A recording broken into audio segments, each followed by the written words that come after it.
Strength and honor. Strength and honor. Strength and honor. All right, we need to talk. Gladiator 2 is here. I've just finished watching it, and honestly, this is one of the most unnecessary, misguided, and flat-out ridiculous sequels in modern film history. This movie is a disgrace to the legacy of Gladiator. Everything that made the original a masterpiece, its emotional weight, historical grounding, and raw intensity has been thrown out in favour of CGI absurdities, a recycled plot, and a complete disregard for what made the first film resonate with audiences worldwide. This isn't just a bad sequel, this is a cinematic insult. Before we dive into the dumpster fire that is Gladiator 2, let's ask a very simple question. Why does this movie exist? The first film ended perfectly. Maximus's journey was complete. His story was about honour, vengeance and redemption. It didn't need a follow-up. It wasn't screaming for a sequel. This is just Hollywood at its worst, milking a beloved classic just because it can. And what was the result? A soulless imitation that completely misunderstands what made Gladiator so powerful. The first film wasn't just an action movie, it was cinema. The visceral brutality, the emotional weight, the historical depth, it's all real. It felt real, it was grounded, it was intense, and it meant something. You see, Gladiator 2, it's a video game. A messy, CGI-infested spectacle that thinks it's bigger than it's supposed to be. So, what is the story? Well, surprise, surprise, it's basically the first movie all over again. A warrior stripped of his life, forced to fight in the Colosseum, rising up against the oppressive ruler. Blah, blah, blah. The problem: it has none of the emotional impact of the first film. It's soulless, retreated of Maximus's journey, except without the depth, without the stakes, and without the character we actually care about. And don't get me wrong, when we see some of the characters from the original film, especially Commodus's sister, you know exactly who Paul Mescal's character is, and it just feels like a cheap ploy, and it feels so tarnished. I mean, for me, it completely drove me out of the story. The second that I knew who Paul Mescal's character was, I just went, great, well, this is the plot, this is the story, you know, this is exactly what it's going to be now. It's going to do this, do this, do this, do this, and then we're going to get to this point, and then we're done. You can plot out the entire movie, and I think that really undervalues a bloody good film. You see, a good film should keep you on your edge so you don't know what the story is. A bad film like this, you know the plot within the first half an hour. It's just a bloody rehash of the same bloody film that we had in the first one. There was no difference to it all. It just felt like a complete and utter carbon copy. The problems that we faced. Paul Mescal wears the exact same armour that Maximus wears.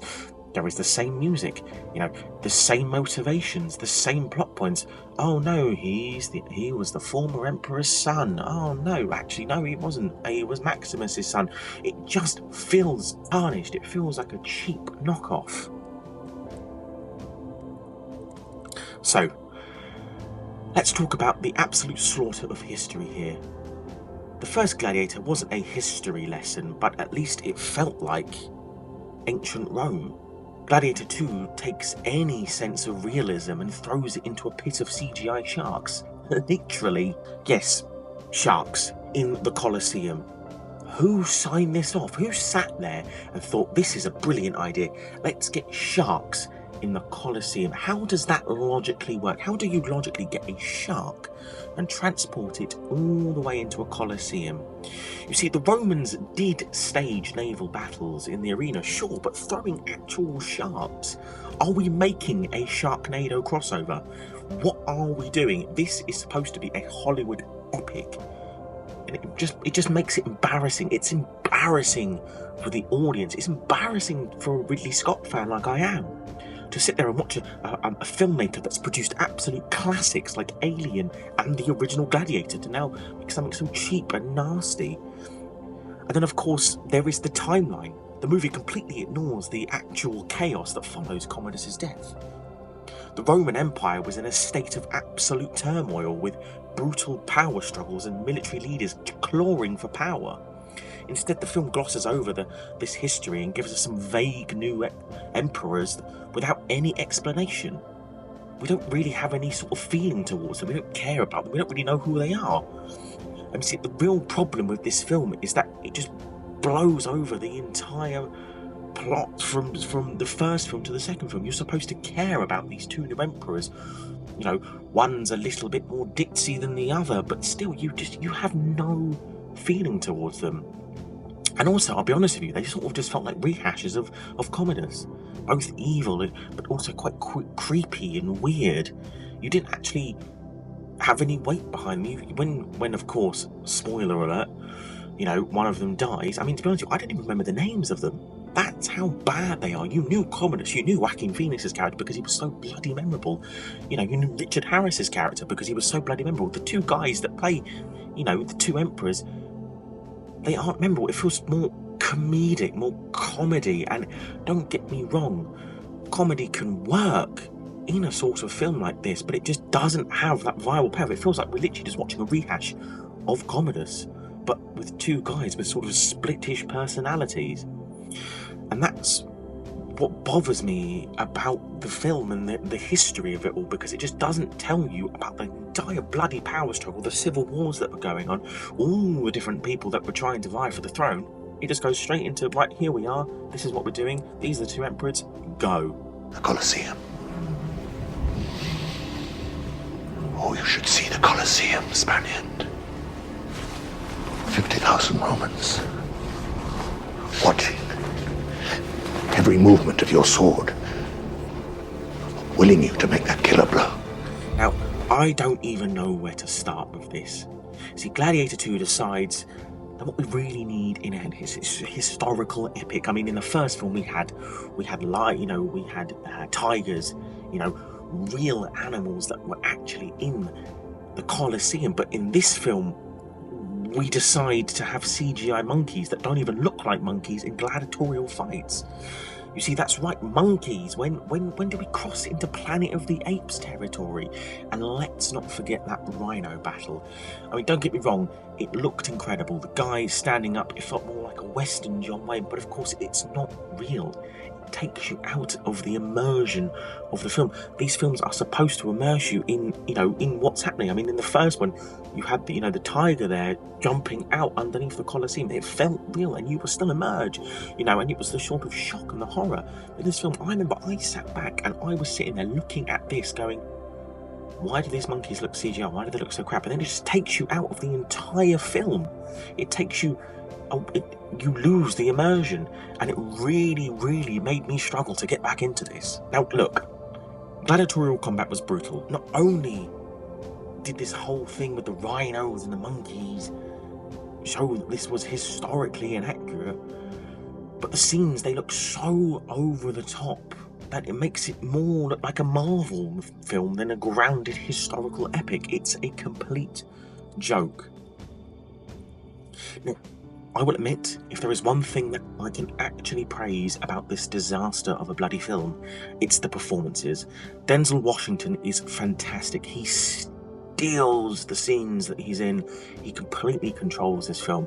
He is the Hollywood actor, and it shows you why Denzel Washington is one of the greatest actors to ever live. I mean, this man can make anything watchable, and he brings an undeniable presence to this role. And Paul Mescal, the guy gives everything he's got. Of course, he struggles, trying to live up to Russell Crowe, but he's so charismatic and intense and clearly dedicated to making this character work. But the problem is, they deserve better. These incredible performances are wasted on a script that doesn't have any emotional depth or weight like the original film. You see, they are doing their best, but even the greatest actors can't save a film that's fundamentally broken. You see, Gladiator 2 isn't just bad, it's a betrayal of everything the first film stood for. It replaces historical drama with CGI nonsense, trades emotional depth for spectacle, and completely misunderstands what made Gladiator so special. You see, some stories do not need sequels. Some movies should be left alone. What if they made an Interstellar 2? You know, how would you feel about that? Some films don't work as a sequel, and Gladiator 2 was a sequel that we did not need. So, I'm going to open this up to you now. What do you think of the film? Did you enjoy Gladiator 2? If you did, let me know why. If you didn't, let me know why.